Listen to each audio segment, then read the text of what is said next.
Aujourd'hui, c'est l'heure de la punition, alors faites gaffe. Aujourd'hui, on va parler du Punisher. On va vous consacrer un guide de lecture pour vous y retrouver un petit peu chez ce personnage-là, Frank Castle, qui est apparu pour la première fois dans Amazing Spider-Man en 1974, l'épisode 129 pour être précis, et c'est Gerry Conway et Ross Andru qui l'ont créé, deux créateurs de légende que j'adore, qui sont parmi mes créateurs préférés sur Amazing Spider-Man. Donc on va vous débriefer tout ça et vous dire quels sont les récits essentiels à lire sur le personnage du Punisher. Générique.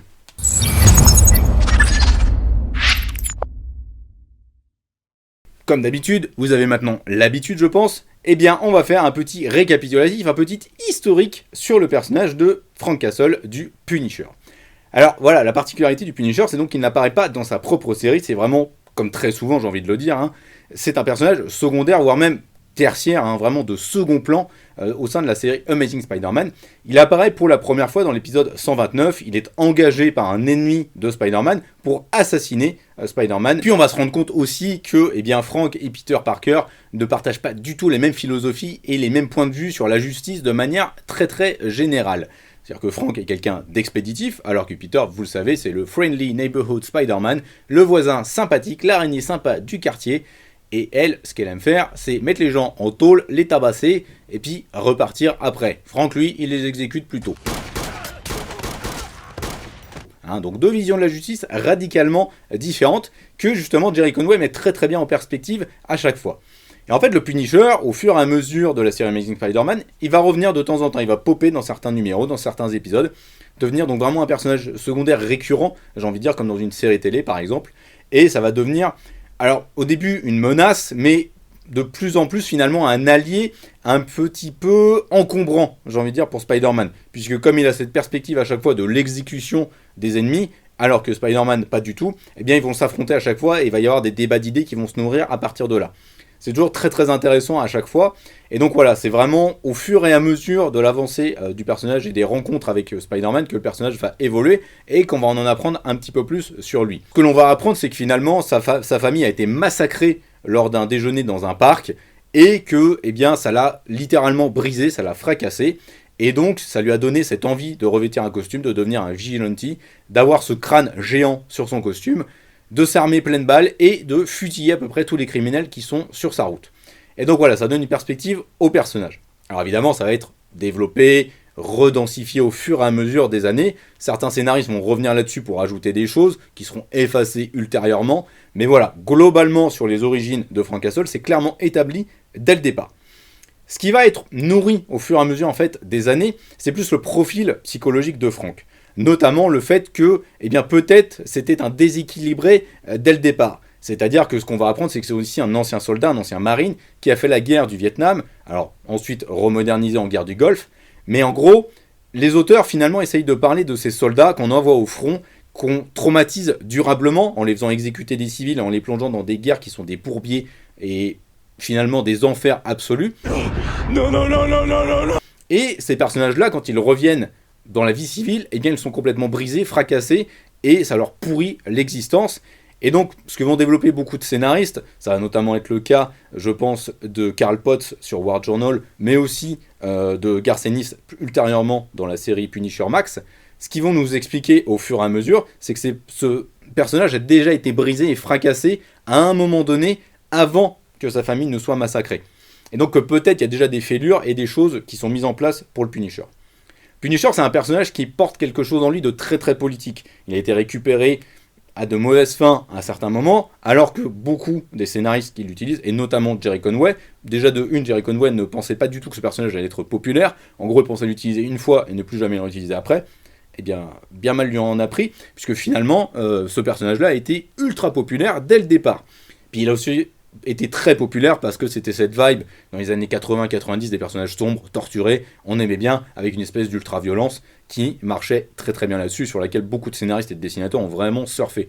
Chuck Dixon par exemple dans sa série War Journal. Tous les scénaristes qui ont bossé sur le Punisher le rappellent sans arrêt et prennent toujours du recul et de la distance par rapport à ce que le personnage fait.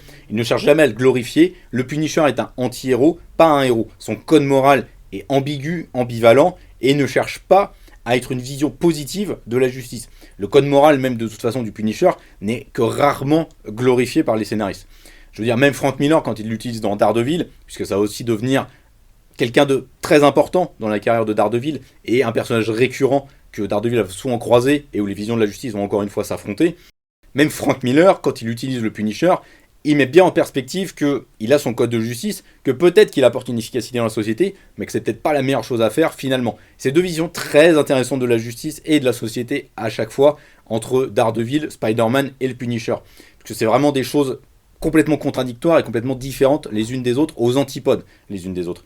Donc vraiment, le Punisher, là-dessus, il porte en lui des questionnements très très intéressants sur ce qu'on fait des soldats qui ont été envoyés à la guerre, sur comment est-ce qu'ils gèrent leur retour à la vie civile, et surtout comment on les délaisse, et comment n'importe quel événement peut leur faire péter un câble de manière durable et prolongée.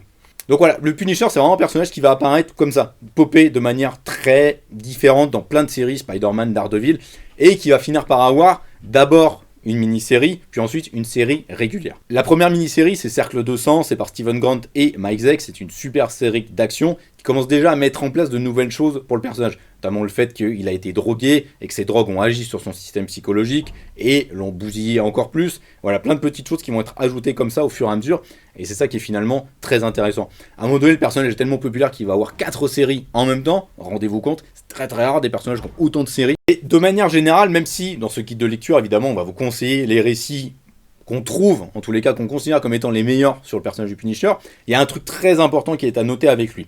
Les histoires et les différents runs fonctionnent quasiment tous en vase clos sur le perso. Oui, il y a des personnages récurrents à certains moments qui apparaissent. Mais c'est-à-dire qu'en fait, quasiment chaque scénariste, lorsqu'il arrive, il n'y a pas de réelle continuité, en fait, si vous voulez, sur le personnage du Punisher et de Frank Castle. À partir du moment où vous savez son origin story, qui est répétée tout le temps, tout le long des nouveaux récits, c'est bon, vous avez la maîtrise, en fait, sur le perso, et chaque nouveau scénariste qui arrive apporte sa touche, ses nouveaux personnages et ses nouveaux éléments à chaque fois. Donc voilà, il n'y a pas à vous inquiéter là-dessus. Et en fait, sur le Punisher, vous pouvez prendre n'importe quel récit, tant qu'il vous intéresse, par sa couverture, son pitch, quoi que ce soit finalement, vous allez rarement vous louper finalement, parce que la plupart des récits sur Punisher sont de très très bonne qualité. Donc franchement, il n'y a pas trop de questions à vous poser là-dessus. Si vous voyez un récit avec le Punisher qui vous intéresse, lisez-le, c'est le plus simple à faire. Voilà. Et de toute façon, c'est le conseil qu'on donne de manière beaucoup plus générale sur tous les personnages dans le comics. On sait que ça peut paraître compliqué, obscur. Allez-y, foncez sur le récit qui vous intéresse. De toute façon, à un moment donné, c'est normal. Soit vous n'aurez pas tous les codes, mais vous pourrez les avoir en relisant d'autres récits sur le personnage. Soit de toute façon, le scénariste est en train de vous bullshit la gueule, à vous faire croire qu'il y a eu des choses qui se sont passées, déroulées dans le passé, alors qu'en fait c'est le scénariste qui est en train de les inventer. C'est notamment le cas par exemple d'un Brian Michael Bendis qui adore faire ça. Bref, on va commencer ce guide de lecture très rapidement, et en premier on va vous conseiller ce qui est le run que tout le monde conseille de lire sur le Punisher, les omnibus de Garth Ennis. Panini les réédite en ce moment même en 4 omnibus au total. Quand même quelques petites précisions à apporter sur ce modèle de publication. Garth Ennis, il a bossé pendant de très très longues années sur le Punisher, mais il l'a fait via 2 séries et des récits complémentaires. La première série, c'était la série qui a été publiée à la fin des années 90, début des années 2000, du Punisher. Une série qui s'inscrit dans la continuité de l'univers Marvel. Une série qui est pas trop violente, mais bourrée d'humour noir tel que l'aime Garth Ennis. C'est-à-dire que vous n'allez pas voir les morts frontalement du Punisher, mais qui va être très brutal, et surtout avec un humour ultra grinçant à plusieurs reprises. Si vous êtes habitué du style Garth Ennis, le créateur de Preacher ou The Boys, vous savez de quoi je parle. Le premier omnibus donc compile cette première série qui était dans la continuité, et en fait c'est le seul travail que Garth Ennis a fait sur le personnage du Punisher dans la continuité. Donc voilà, si vous vous intéressez vraiment aux aventures dans la continuité Marvel du Punisher, c'est ce qu'il faut lire, et vous pouvez vous arrêter là, tout simplement. Dans ce récit, Frank Castle s'attaque à la mafia italienne et il va faire face à un personnage qui s'appelle Magnucci, qui est une chef de famille italienne mafieuse dans tout ce que ça peut avoir de plus cliché et qui est entourée de branquignoles et de débiles, tous plus débiles congénitaux les uns que les autres, j'ai envie de dire. Et Frank va prendre un malin plaisir à les dégommer les uns après les autres, mais Magnucci est une méchante très très réussie, vraiment violente, sadique, et qui fait vraiment un bon contrepoids à Frank Castle et à son sadisme légendaire. Et donc Garth Ennis, il s'amuse énormément là-dessus. avec des affrontements contre la mafia qui sont complètement délirants. Le style de Steve Dillon en plus, qui est toujours dans l'exagération et l'abus, colle parfaitement dans les dessins la tonalité que Garth Ennis met dans le script. Donc vraiment, là-dessus, c'est un régal et de toute façon un bijou. Ensuite, dans les omnibus 2 et 3, vous allez avoir le run Punisher Max de Garth Ennis. Ici, c'est une série hors continuité, ultra violente et même vulgaire par moments. Ici, en fait, Garth Ennis n'a pas les contraintes de la continuité, et ce label Max, c'était vraiment pour le public adulte qui voulait du sang, de la tripaille. Et donc Garth Ennis là-dessus, il se lâche, et il nous propose des récits qui sont tous assez violents, assez hardcore, et qui abordent en plus des thématiques de société qui sont hyper intéressantes. Parce que là, évidemment, Frank ne va pas s'attaquer qu'à des mafieux, il va être aussi embauché par le gouvernement sur des opérations undercover, ou Black Ops, où il doit être le plus discret possible, et donc des choses où il va être manipulé finalement par le gouvernement. C'est très intéressant parce que ça permet à Garth Ennis d'avoir un vrai discours politique et social derrière, qui est hyper pointu, toujours avec cette espèce d'humour un peu noir, et en même temps cette forme de cynisme et de nihilisme même à certains moments dans le récit, puisque en fait, Frank aura beau faire ce qu'il peut pour éliminer la pègre, pour éliminer les choses et pour faire les missions qu'on lui donne, de toute façon rien ne sera jamais réglé, puisque tant que les États-Unis décideront de faire la guerre à un pays quelque part dans le monde, eh bien ils le feront et ils auront les pleins pouvoirs, et que tant que vous butez des criminels, de toute façon vous ne faites que nourrir le cercle vicieux de la violence et appeler d'autres criminels à prendre la relève derrière et à vous buter. Donc voilà, c'est vraiment tout un truc que Garth Ennis construit sur le personnage du Punisher, et la série Max c'est surtout passionnante, parce qu'en préambule de ça, il y a la série Punisher Born, qui est dans le deuxième omnibus, et qui est un peu le récit définitif des origines de Frank. Puisqu'ici, Garth Ennis se positionne à la guerre du Vietnam, et montre à quel point Frank a été profondément ravagé et déglingué et bousillé par cette guerre, et jamais en fait considéré après, alors que ses faits d'armes sont légendaires, et qu'il était un soldat d'élite et l'un des meilleurs soldats parmi tout ça, mais qu'il avait un code d'honneur et un code moral déjà très très fortement établi à ce moment-là. Donc finalement, ce que met en place Garth Ennis, c'est que ce qui est arrivé, le massacre de sa famille, ça a été juste en fait la goutte d'eau qui a fait déborder le vase, et qu'après ça a complètement lâché les chevaux. Le Punisher, enfin, Frank Castle est mort à partir de cet instant-là, le Punisher ne fait qu'exister, et n'est finalement qu'un ange de la mort, en tout cas ce que vous voulez, mais Frank Castle n'existe plus, il n'a plus de personnalité, et c'est juste le Punisher, cet avatar de la justice expéditive qui avance sur Terre et qui massacre tout ce qui bouge devant lui. Donc vraiment, Garth Ennis, il est ultra pointu et génial en fait dans ce qu'il propose sur le Punisher. Et les aventures sont en plus variées, à chaque fois il aborde des thématiques différentes, il nous propose des nouvelles choses, c'est vraiment hyper original à chaque fois, et franchement c'est un régal à lire, surtout qu'il est accompagné par une palanquée de dessinateurs tous plus talentueux les uns que les autres, donc franchement c'est génial là-dessus. Dans le quatrième omnibus, enfin pour terminer, eh bien Panini vous propose plein de récits différents que Garth Ennis a écrits sur le Punisher, qui peuvent être dans la continuité mais aussi hors continuité. Et donc là-dessus, c'est vraiment des récits très différents, notamment certains qui sont sur Fury, Nick Fury, qui a souvent été aux côtés de Frank Castle.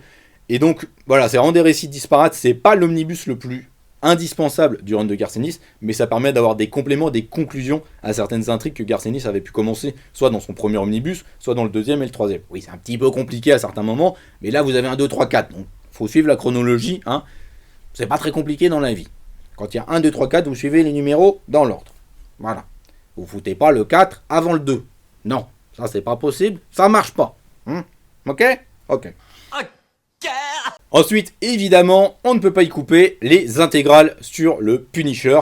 Il y en a déjà pas mal, 4 ou 5 tomes de mémoire. Et donc là, vous allez reprendre vraiment dans l'ordre les apparitions dans les épisodes de Amazing Spider-Man, sa première mini-série et ensuite sa série régulière. Alors, attention quand même sur certains éléments, parce que voilà, le Punisher, il a quand même un petit peu changé à certains moments, et on a certains scénaristes qui se sont un petit peu lâchés et qui nous ont transformé Punisher en mode Rambo pendant un moment, qui lui ont collé un van avec plein de gadgets, un Mr. Q comme dans James Bond, enfin plein de trucs un peu loufoques et what the fuck, qui faisait du Punisher finalement une série vraiment d'action où le personnage était expéditif sans forcément avoir beaucoup de recul critique sur ce qu'il faisait, et c'était vraiment du pur bourrinage très très bas de plafond, il faut bien le dire, hein. La série de Baron n'est absolument pas subtile du tout en tant que scénariste, donc c'est pas très grave. Mais si vous cherchez une série d'action très mode Rambo pour le Punisher, voilà, c'est que parfois il va être envoyé dans des pays étrangers par les États-Unis, il va être accompagné par des gens à côté, et ça ressemble vraiment à du Sylvester Stallone dans Rambo, hein. Là c'est la loi c'est moi, bon, voilà, c'est très très premier degré, donc faut faire un petit peu attention, c'est pas forcément le portrait du Punisher qu'on a l'habitude d'avoir aujourd'hui. Mais voilà, si vous voulez suivre toute la chronologie finalement du personnage, eh ben, c'est un point essentiel à aller chercher et à aller lire. Donc voilà, ça dépend de ce que vous voulez, de ce que vous cherchez à lire sur le Punisher, mais les intégrales, de toute façon, c'est un élément indispensable, surtout si vous voulez découvrir les premières aventures. Et puis, la mini-série Cercle 200, qui est aussi disponible en must-have et que je vous recommande très très fortement, elle est hyper intéressante et hyper intelligente dans le portrait qu'elle commence à développer finalement du personnage de Frank Castle, ce personnage brisé de A à Z, brisé par la vie, brisé par les événements. C'est très très intéressant dans le portrait que ça commence à faire du personnage. Et puis les dessins de Maizek sont une tuerie absolue en termes de composition. Si vous aimez le cinéma d'action, c'est du bijou et du génie à chaque étape. Donc vraiment, soit vous lisez juste Cercle 200 en must-have, soit vous vous tapez des intégrales pour avoir toute la chronologie du personnage. C'est vous qui voyez, mais dans tous les cas, c'est une recommandation et ça vous permettra d'avoir tous les runs complets sur le personnage. Bon, évidemment, au rythme de publication qui est mis en place par Panini, je crois qu'il y a à peu près une intégrale par an maintenant, parce que voilà, les ventes sont pas forcément phénoménales dessus. Donc forcément, c'est pas la série qui va être le plus mise en avant. Et je crois aussi qu'il y a peut-être des problèmes d'adaptation du matériel VO qui est un petit peu la contrainte sur laquelle Panini doit se baser, puisqu'il leur faut le matériau VO pour pouvoir adapter ensuite dans les intégrales. Donc voilà, à vous de voir ce que vous voulez faire. Mais les intégrales, comme d'habitude, c'est la recommandation number one du patron. Le patron adore ce qui a été fait sur le Punisher dans ces intégrales-là. C'est du très très bon actionneur années 80. Mais voilà, c'est du bourrinage. Il n'y a pas de réflexion sur le personnage. Ici, on est full action, full tuerie. Donc c'est vous qui voyez. Alors, le troisième conseil que je vais vous donner, celui-là on en parle assez peu, et c'est dommage parce que je trouve qu'il est très très intéressant aussi dans le portrait du Punisher. C'est Journal de guerre qui est ressorti en Deluxe, et où Jim Lee est au dessin. Je trouve que le scénariste Karl Potts fait un portrait psychologique très très intéressant du Punisher, et qui est un peu précurseur de ce que va faire Garcenis ensuite dans son run. Parce que voilà, il y a déjà en germe ce fait que Frank est brisé psychologiquement, que le Punisher finalement existe et l'armure que Frank Castle revêt une fois qu'il est décédé, une fois qu'il est mort, une fois que sa famille a été massacrée. Donc il y a déjà tous ces trucs-là qui sont mis en place en embryon. Et il va y avoir tout un tas d'aventures qui vont à la fois être urbaines, mais aussi où Frank va être emmené à l'étranger, dans des pays étrangers, pour sauver un tel ou pour sauver un tel. Et donc il y a vraiment des choses hyper intéressantes déjà dans ce run, que je trouve vraiment Garcenis concrétisera finalement, et mettra peut-être un peu mieux en forme, finira peut-être un peu plus. Mais voilà, je trouve que Karl Potts, il a vraiment un sens assez aiguisé de ce qu'il veut faire du Punisher, du portrait qu'il veut en faire. Et on n'est pas que dans l'actionneur bourrin typique années 80-90. Ici, il y a quand même quelque chose de plus. Bon, alors c'est une série très très action, hein, on s'en cache pas. Mais il y a vraiment quelque chose en plus dessus, je trouve, dans le portrait psychologique, dans tout ce qui est fait autour du personnage du Punisher finalement. Donc c'est vraiment un très très bon Deluxe. Et on n'en parle pas assez souvent. Et ce guide, c'est aussi l'occasion justement de vous présenter des titres dont on ne parle pas fréquemment. Et donc voilà, ce Deluxe, il est vraiment très très très très bon. On peut aussi citer, dans les titres les plus récents sur le Punisher, le run de Jason Aaron. Alors attention, là, il risque d'y avoir une grosse volée de bois, puisque le run de Jason Aaron s'inscrit dans une mouvance mise en place par Marvel, à un moment où en fait, le symbole du Punisher est récupéré par beaucoup de policiers qui sont condamnés aux États-Unis pour des violences policières. Parce que, voilà, ce qu'on disait un petit peu en introduction, c'est un petit peu le souci du Punisher, c'est un personnage dont le symbole est récupéré par des gens qui ne comprennent absolument pas le personnage. D'ailleurs, ce que dit le personnage dans la saison 1 de Born Again, lorsque les flics le kidnappent, ils lui disent « Ah mais on t'adore, on t'idolâtre », et qu'il leur répond « Mais qu'est-ce que vous connaissez à ma vie, bande de cons ?» Bref, ça résume assez bien le Punisher et toutes les dérives qu'il peut y avoir derrière avec la récupération de son symbole. Donc Marvel était franchement gêné à une époque par ça, ça peut se comprendre un petit peu. Surtout qu'on essaie d'avoir des idées progressistes. Donc ils ont embauché Jason Aaron pour essayer de écarter un petit peu le Punisher du modèle très très urbain et essayer de faire d'autres trucs avec lui.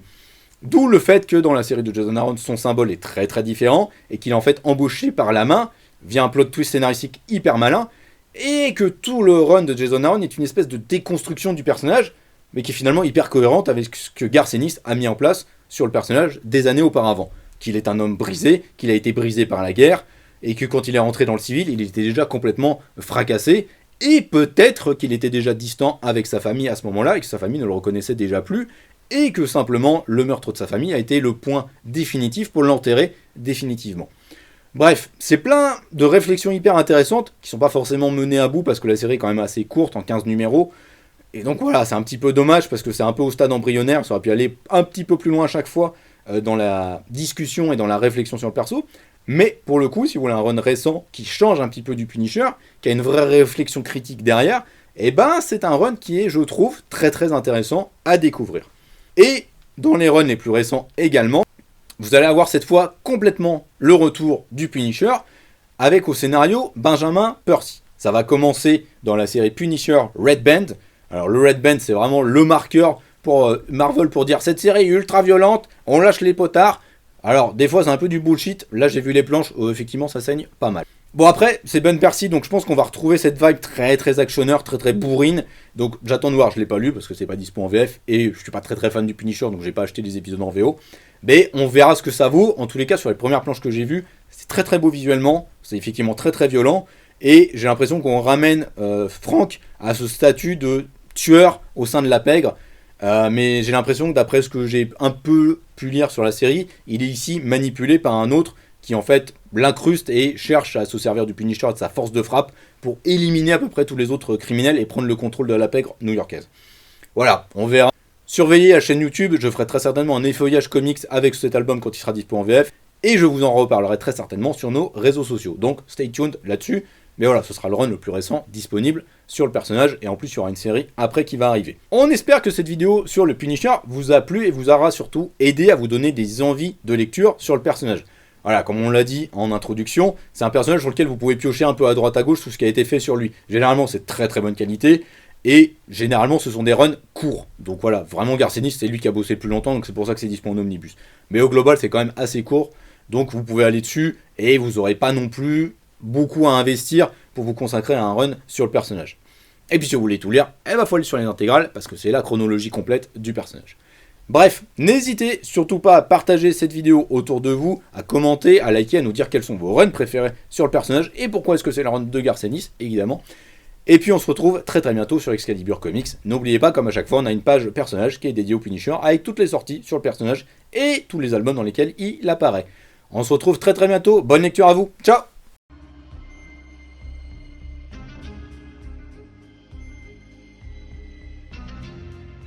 Et voilà, c'est fini. Et voilà, c'est fini. Pile. En gros, c'est d'un personnage au port.